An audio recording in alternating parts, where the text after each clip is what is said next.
चलिए दोस्तों, इंटरव्यू में आगे बढ़ते हैं। बाबूजी ने सिद्धू भाई के बारे में बहुत सारी बातें की। सिद्धू भाई की अपने पेरेंट्स के प्रति, अपनी फैमिली के प्रति जो अटैचमेंट थी उसके बारे में जिक्र किया। वो एक श्रवण बेटे थे। वो उनके घर के बड़ों की बातें हमेशा मानते, हर कहीं बड़ों का जिक्र किया करते और उनके बचपन के किस्से भी सुनाए कि कैसे वो झूठ बोलते थे तो पकड़े जाते थे, क्योंकि उन्हें झूठ बोलना तो आता ही नहीं था। फिर बाबूजी ने कहा, शायद हर औलाद अपने माँ बाप से प्यार करती होगी, पर मेरे बेटे का प्यार सबसे अलग था। फिर बाबूजी ने उनके और सिद्धू भाई के बॉन्डिंग के बारे में बताते हुए कहा कि हम दोनों बाप बेटे का नाप एक ही था, पाँव की जूती से लेकर सर की पगड़ी तक। मेरे बेटे के जीते जी मुझे कपड़े सिलवाने ही नहीं पड़े। पहले मेरे कपड़े उसको ढीले होते थे, फिर बाद में उसके कपड़े मुझे थोड़े ढीले होने लगे। हमेशा वो मुझसे कहता, बापू ये लेंगे वो लेंगे, और सारी महंगी चीज पहले मुझे ही दिलवाता था। दोस्तों, बाबूजी की बातों में अंदर कहीं ना कहीं वो दर्द और होठों पर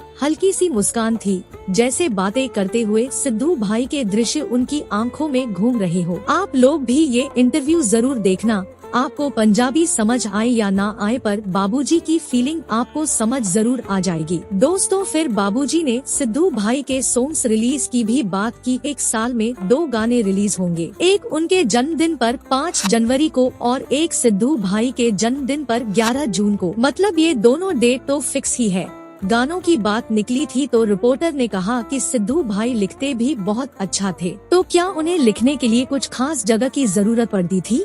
तो बापूजी ने बताया कि उसे कोई खास जगह की जरूरत नहीं पड़ती थी, वो कहीं भी कभी भी लिख लेता था। अभी मुझे उसके फ्रेंड ने बताया था कि वो टाली वाले खेत सॉन्ग है, वो यहाँ से गाड़ी लेकर निकला, खेत के पास गया, वहाँ जाकर एकदम से उसने ब्रेक लगाई, कहने लगा रुक रुक मुझे कुछ लिखना है। तो बस वहीं पर उसने फोन निकाला और लिखने लगा। वो सब कुछ फोन में ही लिखता था, उनके पास कोई लिखने के लिए डायरी नहीं थी, उनका फोन ही उनकी डायरी था। वो टाली वाले खेत सॉन्ग उसने मौत के कुछ दिन पहले ही लिखा, वही टाली के सामने सड़क के बीचों बीच वही टाली को देखते हुए उसने वो सॉन्ग लिख दिया। वो कुछ भी लिखता था तो मुझे सुनाता था और मैं बहुत टोका टाकी करता था उसके गानों में। मैं कहता था ये अभी मत रिलीज करना, वो अभी मत रिलीज करना। मुझे डर लगा रहता था कि कहीं कंट्रोवर्सी ना हो जाए, पर आज मुझे अफसोस होता है कुछ टोका टाकी का कि अगर मैं SYL के वक्त उसे ना रोकता तो शायद वो उस वक्त रिलीज कर देता, उसके जीते जी वो सॉन्ग शायद रिलीज हो जाता। इस बात का मुझे आज भी अफसोस है। फिर हमें उसके जाने के बाद वो सॉन्ग रिलीज करना पड़ा।